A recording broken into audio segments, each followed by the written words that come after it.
मला आठवतंय भाऊ असताना तुम्ही त्यांच्यासोबत काम करत होता. पण तुम्ही फ्रंटला कधी कुठे दिसला नाहीत. तुम्ही बॅक ऑफिस सांभाळायचा किंवा इतर जी कामं आहेत ती करताना तुम्हाला सगळ्यांनी बघितलेलं आहे. आज भाऊ नाहीयेत. हे यश तुम्ही मिळवलंय.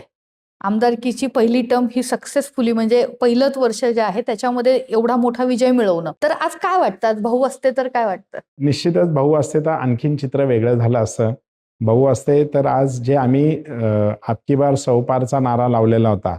तर ज्या पद्धतीने पुण्यामध्ये थम्पिंग मेजॉरिटी आली आहे आणि आत्ताचा जो आमचा स्ट्राईक रेट आहे, की महापालिकेचा स्ट्राईक रेट जो 70% आहे, तो निश्चितच 80-85% राहिला असता.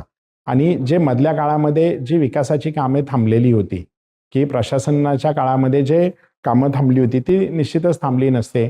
आज चित्रपिंपरी चिंचवड शहराला पण एक वेगळा मंत्रिपद सुद्धा मिळालं असतं आणि त्या रूपानं इथला जो विकासाचा गती जी मंदावलेली होती, ती निश्चितच वाढलेली दिसली असती.